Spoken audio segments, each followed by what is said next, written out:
2014 में चतरा जिले के टंडवा प्रखंड क्षेत्र में एशिया महादेश का सबसे बड़ा कोल परियोजना मगध अम्रपाली 8000 एकड़ में जिस परियोजना को लगाया गया है, जब वह परियोजना उस क्षेत्र में आया तो टंडवा और आसपास के इलाके के लोगों ने एक नई उम्मीद की किरण, एक नया सपना उन्होंने अपने जीवन में संजोया और उन्हें लगा कि अब मेरा जीवन में बदलाव आएगा, हमारे बच्चों का भविष्य सुधरेगा, संवरेगा।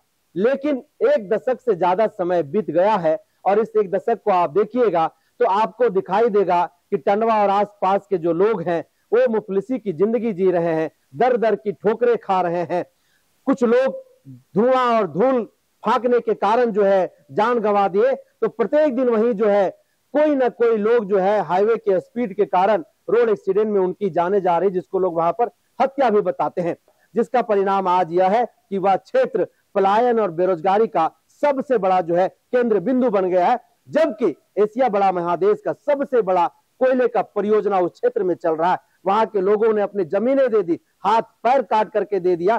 जिस खेत में वो लोग आलू लगाता था, सब्जी लगाता था, धान लगाता था, गेहूं लगाता था, अपने जीवनयापन जिससे चलाता था, उन तमाम चीजों को उद्योग के नाम पर, खनन के नाम पर जो है सीसीएल को देने का काम किया। लेकिन आज उसका परिणाम क्या है, हम उसी पर चर्चा करेंगे। हमारे साथ चर्चा करने के लिए मंटू सिंह उप प्रेम विकास से सीधे जुड़ते और बातचीत करते हैं।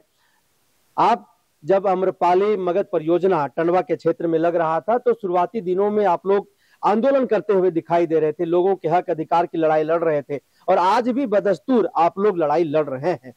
क्या है लोगों की वहां पर जमीनी हकीकत, कैसे लोग उस क्षेत्र में अपनी जिंदगी जी रहे हैं, थोड़ा सा दर्शकों को बताइएगा।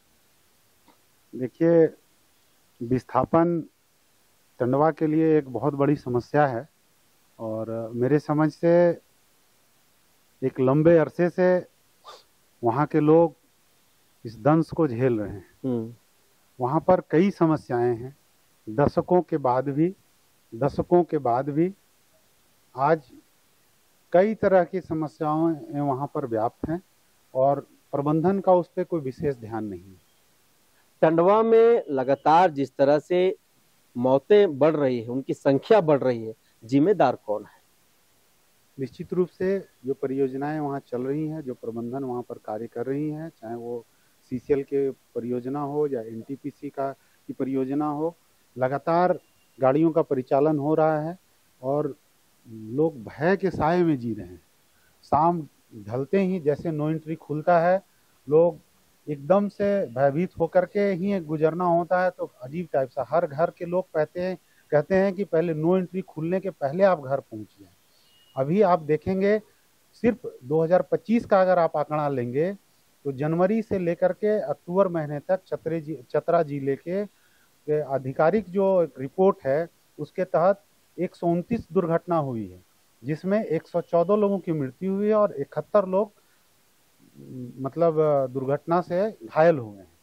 लोग जो भूरैयत है वहां के, जिन्होंने अपनी जमीनें दे दी, यानी कि अपना जीवन दे दिया, उसी जमीन से उनका जीवन यापन चलता था। विस्थापन जब वो हुए तो क्या उन्हें पुनर्वास किया गया?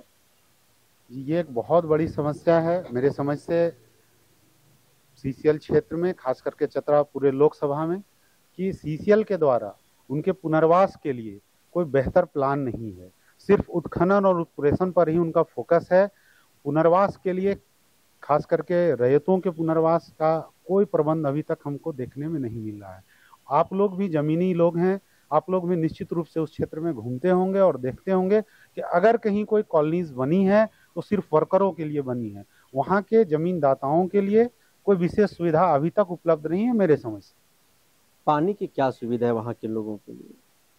बहुत खेद के साथ कहना पड़ रहा है कि इस दिशा में जब अम्रपाली का कोयला का खनन कार्य शुरू हुआ था तो माननीय मंत्री जी ने कहा था कि पीने की पानी घर घर तक पहुंचेगी, लेकिन अभी तक इस दिशा में कोई ठोस काम नहीं हुआ है। सिर्फ फाइलों पे काम है, कुछ कार्य हुए हैं लेकिन पूर्णतः पीने की पानी उपलब्ध नहीं है। जो भूरैयत वहां पर आंदोलन करता है, अपनी हक हुकूक की बात करता है, अपने अधिकार की बात करता है, अधिकार मांगता है, नौकरी मांगता है, रोजगार मांगता है, तो उसे अपराध बता दिया जाता है। क्यों? देखिए, इस संदर्भ में आप समझ रहे हैं, निश्चित रूप से एक जो कॉरपोरेट गेम है निश्चित रूप से उस क्षेत्र में हावी रहा है। और जो लोग इसमें अगर कोई गलत कार्य में संलिप्त है तो निश्चित रूप से उन पर कार्रवाई होनी चाहिए, लेकिन मतलब सही तरीके से उसका जांच करके अगर कोई गलत है तो उस पर कार्रवाई करिए। लेकिन बहुत सारे लोग जो विस्थापित, बहुत सारे रैयत अपनी ज़मीन के लिए जाते हैं, और रैयत उसका विरोध करते हैं कि आप बिना हमको सुविधा दिए, जो सरकारी सुविधा हमको मिलनी चाहिए वो दिए आप हमारी ज़मीन को नहीं काट सकते, उनको भी इसके लिए डराया जाता है, जहाँ तक मुझे जानकारी है। और अभी भी वहाँ के उस क्षेत्र के कई रैयत ऐसे हैं जो जिनकी ज़मीनें को काटा गया है, लेकिन उनको सुविधाएं मुहैया नहीं कराई गई है जो सीसीएल के द्वारा प्राप्त होनी थी। बहुत सारे लोगों के हाथ में सीसीएल प्रबंधन के द्वारा सिर्फ लिखा हुआ पट्टा है कि हम आपका जमीन काट रहे हैं, जो सरकारी सुविधा होगा आपको मुहैया कराएंगे। बाद में बहुत सारे हमारे ही गांव के बहुत सारे दलित परिवार हैं जिनके साथ ऐसा हुआ है। बहुत सीधे साधे लोग हैं, कम पढ़े लिखे लोग हैं, उनके साथ प्रबंधन के द्वारा इस तरह का कार्य किया गया है जो कि बहुत खेदजनक है। टंडवा के लोगों की अगर हम बात माने तो उन लोगों का कहना है कि हम अपनी जमीन दिए, हम विस्थापित हो गए। विस्थापित केवल हम नहीं हुए, हमारी संस्कृति भी विस्थापित हुई, हमारी परंपरा भी विस्थापित हुई, हमारा विरासत भी विस्थापित हुआ, हमारा कल्चर विस्थापित हुआ, हम समाज में विकृतियां आई, पारिवारिक जो है वो मतभेद जो है वो उत्पन्न हुआ। आखिरकार समाधान क्या है इसका? देखिए, इस दिशा में मेरे समझ से झारखंड सरकार को भी थोड़ा गंभीर होना चाहिए।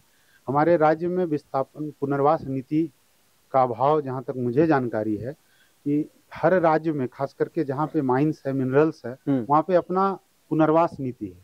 तो हमारे पास विस्थापन और पुनर्वास नीति होना चाहिए जी। और कंपनियों पे राज्य सरकार और केंद्र सरकार का नियंत्रण होना चाहिए। ये लोग अपने हिसाब से चीज़ों को मैनिपुलेट कर लेते हैं। और देखने की चीज़ है, दशकों बाद भी, आपने सही कहा कार्यक्रम के शुरुआती दौर में ही, कि दशकों बाद भी आज उस क्षेत्र में, टंडवा क्षेत्र जो हजारों करोड़ रुपया का राजस्व देने वाला प्रखंड है, वो सुविधाओं से महरूम है। अच्छा, वहाँ पर बिजली की जिस तरह से व्यवस्था होनी चाहिए, आपके यहाँ पर एनटीपीसी है, 24 मेगावाट बिजली जो है उत्पादन करता है, तो क्या 24 घंटा उस क्षेत्र के लोगों को वो बिजली मुहैया हो पा रही है? देखिए, बिजली की बड़ी समस्या है। और खास करके जहाँ पे एनटीपीसी की बात कर रहे हैं, 2000 मेगावाट का वो प्लांट है, 1980 मेगावाट का, तो उसमें वहाँ पर एनटीपीसी के द्वारा उस क्षेत्र में बिजली नहीं दी जाती। बिजली का बिल आता है? बिजली का बिल तो आता है, लेकिन मतलब राज्य सरकार बिजली उपलब्ध करवाती है। एनटीपीसी के द्वारा जहाँ तक मुझे जानकारी है नहीं दिलाई जाती। बिजली की बड़ी समस्या, और इसको लेकर के टंडवा के लोग अक्सर आंदोलित रहे हैं, और एक मतलब लंबा इसका इतिहास रहा है। लेकिन अभी भी टंडवा और उस क्षेत्र में बिजली की बड़ी समस्या है। फिर वैसे में धूल, धुआं, प्रदूषण जो प्रत्येक दिन लोग अपने नाश्ते में हजम कर जा रहे हैं, खा जा रहे हैं, जिसके कारण कई महिलाओं से हम बातचीत कर रहे थे, उन्होंने अपनी पीड़ा, अपनी वेदना में कहा कि बाबू हम आपसे क्या कहें, यहाँ इस क्षेत्र में इस परियोजना लगने के बाद हजारों महिलाओं के बच्चे गर्भ में जो है वो मर गए। कौन है उसका जिम्मेदार? देखिए, इसके लिए तो मेरे समझ से प्रबंधन ही जिम्मेवार है, लेकिन जो समाज सेवी हैं और जनप्रतिनिधि लोग हैं उनको भी थोड़ा गंभीर होना चाहिए, क्योंकि प्रदूषण एक बहुत बड़ी समस्या है। और हम तो कहेंगे कि सिर्फ नाश्ते और खाने में नहीं, बल्कि उससे लोग पल पल मर रहे हैं। हर पल जब भी हम ब्रीथ श्वास ले रहे हैं तो उसमें जो प्रदूषण है हमारे बॉडी के अंदर हम ले रहे हैं, और आए दिन लोग इसका कई गंभीर बीमारियों से ग्रसित हो रहे हैं। उस क्षेत्र में, परियोजना क्षेत्र के अंदर में प्रदूषण का मानक यंत्र लगना चाहिए।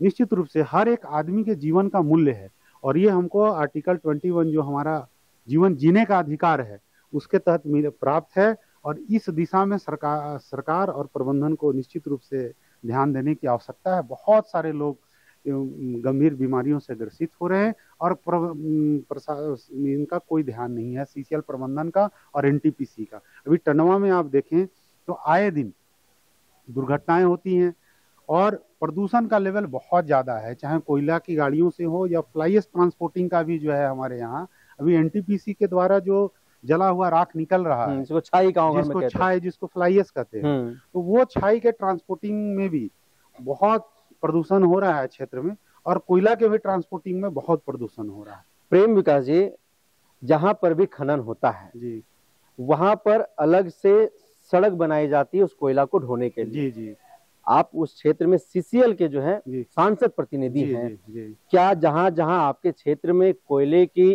खुदाई हो रही है, जहां से कोयला का माइनिंग हो रहा है, क्या उस क्षेत्र में अलग से रोड बनाया गया है जहां से कोयला वो लोग ढो रहे हैं? क्या ग्रामीणों के लिए अलग से रोड बनाया गया है? और नहीं बनाया गया तो जिम्मेदार कौन है, और क्या क्या उससे नुकसान हो रहा है वो लोगों को बताइएगा। जी, ये निश्चित रूप से हम उस क्षेत्र से हैं और अम्रपाली परियोजना के अंदर विस्थापित ग्रामीण भी हैं, तो इस दर्द से हम वाकिफ हैं और ये बहुत गंभीर समस्या है। जब मगध अम्रपाली परियोजना खुली थी तो प्रबंधन के द्वारा निश्चित रूप से आश्वासन दिया गया था कि हम लोग जल्द ही 1.5-2 साल के अंदर अपना ट्रांसपोर्टिंग सड़क बना लेंगे, लेकिन आज तक 1 दशक से अधिक बीत जाने के बाद भी अपना कोयला का ट्रांसपोर्टिंग का सड़क नहीं बना है। लेकिन अभी हमारे वर्तमान समय में जो माननीय सांसद महोदय हैं इस विषय को लेकर के गंभीर हैं और वहाँ के ग्रामीण भी इस चीज़ को लेकर के बहुत ज़्यादा चिंतित हैं। तो माननीय सांसद महोदय ने ग्रामीणों के की समस्याओं को लेकर कोयला मंत्रालय में जो इनकी मीटिंग हुई थी उसमें ही उन्होंने कहा है कि आप एक नया कोल कॉरिडोर आप बनाएं जिससे कोयला का ढुलाई हो, और जो पब्लिक सड़क से अभी ट्रांसपोर्टिंग हो रहा है, अभी जो कोयला का ट्रांसपोर्टिंग हो रहा है मैक्सिमम पब्लिक सड़क से हो रहा है। कुछ रेलवे साइडिंग के लिए कुछ सीसीएल के द्वारा अपना ट्रांसपोर्टिंग सड़क बनाया गया, लेकिन मुख्यतः जो मैक्सिमम जो कोयला की ट्रांसपोर्टिंग हो रही है मेरे समझ से, मेरी जानकारी में, और वो पब्लिक सड़क से हो रही है। न उस सड़क का डिजाइन हेवी गाड़ियों को चलने में सपोर्ट करता है, न उसका कैरिंग कैपेसिटी उस तरह का है, फिर भी उस क्षेत्र के लोग इतने भोले हैं कि उस अपनी सड़क से कोयला का ट्रांसपोर्टिंग होने दे रहे हैं और राष्ट्र हित में अपना योगदान दे रहे हैं। लेकिन आए दिन लगातार दुर्घटना घटित हो रही है और ये दिन ब दिन बढ़ते ही जा रहा है, इस पे कोई विराम नहीं लग रहा है। तो इसके लिए निश्चित रूप से सीसीएल प्रबंधन और एनटीपीसी को गंभीर होना पड़ेगा। साथ ही जो भी लोग समाज सेवी कहते हैं उनको टंडवा की धरती में उतर करके देखना होगा, और समाज सेवा करने के लिए टंडवा की धरती से बढ़ करके हमको लगता है कि कोई धरती नहीं हो सकता है मेरे समझ से। वहाँ के ग्रामीणों का कहना है कि ये हमारा जो क्षेत्र है, ये क्षेत्र के लोग बिचौलियागिरी और दलालों के कारण जो है इस तरीके का जीवन वो लोग जी रहा है। देखिए, ये चीजें तो चर्चा आम है, निश्चित रूप से जो बात आप कह रहे हैं ये चीजें आम है, लेकिन इसके लिए हम उस तरह के शब्द का उपयोग तो नहीं करेंगे। हम किसी एक व्यक्ति को दोष नहीं दे सकते। थोड़ा इसके लिए जो हमारे ग्रामीण है, जो जनप्रतिनिधि हैं, उनको भी गंभीर होना पड़ेगा, अपनी जिम्मेवारी को समझना पड़ेगा, और थोड़ा प्रशासनिक अधिकारियों को भी इस पर फोकस देना पड़ेगा, क्योंकि आप जनसेवक हैं। साथ ही साथ विशेष करके जो वह प्रबंधन वहाँ पे कार्य कर रही है, उनका जो मूल उद्देश्य है, जो उनका जो उससे वो हट करके जो कार्य कर रही है, सिर्फ जो खनन और उत्प्रेषण पे उनका फोकस है, ये बहुत दुर्भाग्यपूर्ण है। बहुत उस क्षेत्र के आप एक भू रैयत भी हैं, वहाँ के लोग कितना डर डर के अपनी जिंदगी जी रहे हैं। कुछ लोग, आपने भी अभी कहा कि नो एंट्री खुलने से पहले घर आ जाओ। आखिर ये दहशत का माहौल क्या संदेश दे रहा है समाज में, जहाँ पर आप एक तरफ कह रहे हैं कि हमें जीने की अधिकार संविधान दे रहा है। देखिए, ये बात तो सही है। अभी हम लोग संध्या काल में हैं। अभी हमारे क्षेत्र में टंडवा, सिमरिया और चतरा पिपरवार के लोग निश्चित रूप से इस विषय में होंगे। हर माताएं बहनी अपने बच्चों को, अपने परिवारजनों को ये जरूर पूछ रहे होंगे कि जल्दी से अपना घर आ जाएं, क्योंकि अब हाईवा और ट्रक जो है निकलने वाला है। और दुख की बात यह है, अभी तो रिसेंटली अभी टेलर भी उस रोड में चलना शुरू हो गया, जो 18 चक्का और 22 चक्का, इतनी लंबी गाड़ियां और इतने हजारों हजार गाड़ियों का परिचालन, और सिर्फ एक ही सड़क। अभी इसके लिए पूर्व में सिमरिया टंडवा रोड से अभी वर्तमान में मैक्सिमम ट्रांसपोर्टिंग हो रहा है, लेकिन इसके पहले बड़का गांव भी रोड से ट्रांसपोर्टिंग होता था। तो वहां के लोग कुछ दुर्घटना होने के बाद जमीन पर उतर करके और प्रशासन से मांग किए। लगभग दोनों सड़क का डिजाइन सेम है, राज्य भी एक है, लेकिन उस सड़क से ट्रांसपोर्टिंग का कार्य बंद कर दिया गया और सारी गाड़ियां सिमरिया टंडवा, सिमरिया चतरा और टंडवा चतरा रोड में डाइवर्ट हो गई और सिर्फ एक ही सड़क में, जो कि पब्लिक सड़क है, ट्रांसपोर्टिंग सड़क नहीं है। तो मेरा मानना है कि जनहित को ध्यान में रखते हुए सभी कंपनियां अपना ट्रांसपोर्टिंग का सड़क बनाए, जल्द से जल्द बनाए। इनके पास एक बहाना है कि लैंड एक्विजिशन का झमेला है। तो श्रीमान, लैंड एक्विजिशन माइनिंग करने के लिए झमेला नहीं है। आप किसी के जीवन के साथ नहीं खेल सकते अपनी कोयले का ट्रांसपोर्टिंग करने के लिए। तो आप अपनी सड़क बनाएं, आप अपने रास्ते से कोयला की ढुलाई करें। इस तरह से लगातार लोग मर रहे हैं और ये जो नंबर्स हैं ये डेली रोज बढ़ रहा है। 2014 में जब वहां पर आम्रपाली मगध परियोजना शुरू हो रहा था, आप भी उस वक्त उस लड़ाई के एक हिस्सा थे। क्या आप लोगों ने सपना देखा था, क्या सपना, क्या उम्मीद की नई किरण आप लोगों को वहां पर दिखाई दे रहा था, और आज जब 11 वर्ष बीत चुका है, क्या है परिस्थिति? देखिए, ये बड़ी दुख भरी दास्तां है। इतना मतलब जो सपना दिखाया गया था उस समय के प्रशासन के द्वारा, उस समय के सीसीएल प्रबंधन के द्वारा, धरातल पर आप देख रहे होंगे बिल्कुल नदारत है, कहीं देखने को नहीं मिलेगा। वहाँ के बच्चों के लिए बढ़िया शिक्षा का कोई व्यवस्था नहीं है, स्वास्थ्य संबंधी कोई व्यवस्था नहीं है, रोजगार का कोई ठोस प्रबंध नहीं है। कुछ कंपनियां रोजगार दे रही हैं, उसमें भी लोग भारी जहदोजहद है, साथ ही बहुत सारे लोग बेरोजगार हैं। बेरोजगारी की समस्या वहाँ बहुत बड़ी समस्या है। तो हमको, मेरे समझ से ये चीज पूरी नहीं हो पा रही। इसमें ट्रक और हाईवा के भी जो लोग हैं, जो बेचारे मालिक लोग हैं, बहुत सारे लोग, उनका भी भाड़ा, उनका जो किराया है, उनका भी उचित किराया नहीं मिल पा रहा है। वो भी लोग जमीन गिरवी रख करके, गहना गिरवी रख करके, बैंक से कर्ज ले करके अपने ट्रक और हाईवा खरीदे हैं, उनका भी ठीक से परिचालन नहीं हो पा रहा है। और अगर परिचालन होता है तो उनका किराया समय पर नहीं मिल पा रहा है। तो बहुत दुख भरी दास्तां है। क्षेत्रीय लोगों को कितनी प्राथमिकता वहाँ के, चाहे ठेके की बात हो, पट्टे की बात हो, या फिर अन्य कार्यों में कितना प्राथमिकता दी जाती है? देखिए, वहां पर जो है कुछ तो प्राथमिकता मिल रही है, लेकिन जितना मिलना चाहिए उस हिसाब से नहीं मिल पा रहा है। जिस हिसाब से हम लोग उस समय भी, जब माइंस खुला था, तो उस समय भी यह चर्चा में था कि आप स्किल्ड होने के लिए, जो वहाँ के मजदूर लोग हैं उनको आप स्किल्ड करने के लिए आप अपना ट्रेनिंग सेंटर खोलिए। जो हमारे भाई लोग हैं जो मैकेनिकल जो ट्रेनिंग लेना चाहते हैं, जो ड्राइवर का, हैवी व्हीकल का ट्रेनिंग लेना चाहते हैं, उनके लिए भी आप ट्रेनिंग सेंटर खोलें। और जो भी आपके पास रोजगार का अवसर है उसके लिए आप प्लानिंग करें। कोई प्लानिंग सीसीएल के पास नहीं है, सिर्फ उत्खनन और ऑपरेशन का अपना टारगेट को अचीव करने का पूरा प्लानिंग है। टंडवा के लोगों के लिए, चतरा लोकसभा क्षेत्र के लोगों के लिए आपके तरफ से क्या अपील होगा, क्या संदेश होगा?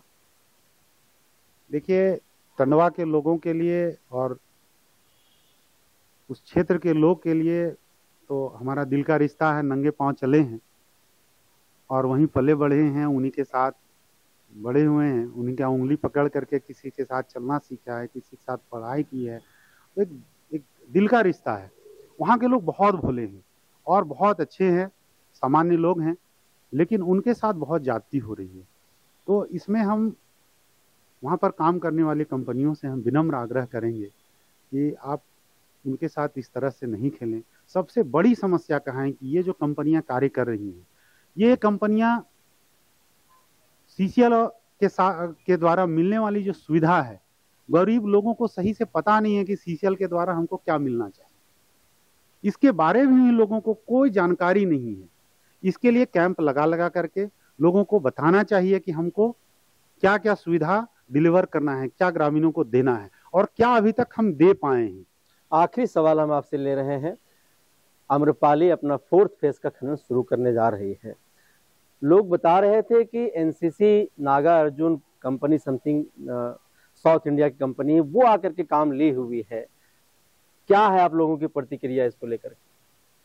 देखिए, कंपनी जो भी कार्य कर रही है उनका स्वागत है, उसमें कहीं कोई दिक्कत नहीं है। लेकिन वहाँ जो बेरोजगारी की समस्या है, वहाँ जो व्याप्त अन्य समस्याएं हैं, चूंकि ये 7 साल का काम एनसीसी के द्वारा है, वहाँ पुनर्वास, उनको सैकड़ों परिवार को हटाना है, पुनर्वास का भी प्रबंध उनके पास क्या है, ये तमाम चीजें हैं। बेरोजगारी की समस्या है और भी जो अभी तक सीसीएल चला वो उससे क्या डिलीवर वहाँ के लोगों का हो पाया, ये जानने का अधिकार है वहाँ के लोगों का। तो इसके लिए माननीय सांसद महोदय ने सीएमडी साहब को पत्र लिखा है, उसकी प्रतिलिपि वहाँ के महाप्रबंधक को भी दी गई है। ये आप आम सभा करवा करके और ग्रामीणों से वार्ता के उपरांत, सहमति के उपरांत ही अपना कार्य करें। तो केंद्र से लेकर के राज्य सरकार जो है वो अपने केवल राजस्व के ऊपर जो है ध्यान केंद्रित करके रखी हुई है।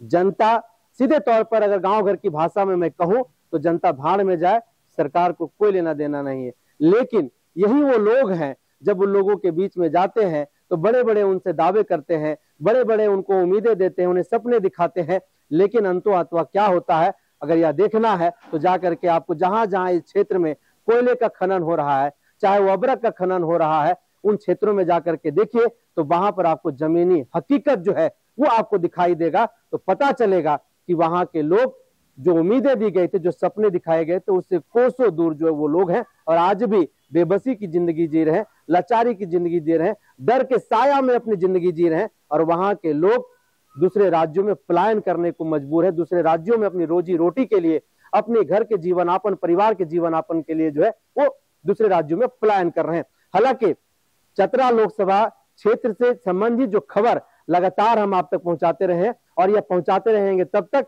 जब तक वहां के लोगों को न्याय नहीं मिल जाएगा। और ऐसे ही व्यक्तित्व, ऐसे शख्सियतों से, ऐसे समाज के अगुआ से, ऐसे ही आंदोलनकारियों से उनकी प्रतिक्रिया, उनसे बातचीत करके आप तक पहुंचाते रहेंगे। तब तक आप बने रहिए ग्राम सभा टीवी के साथ, द जनसभा के साथ, और हमें दीजिए इजाजत। नमस्कार।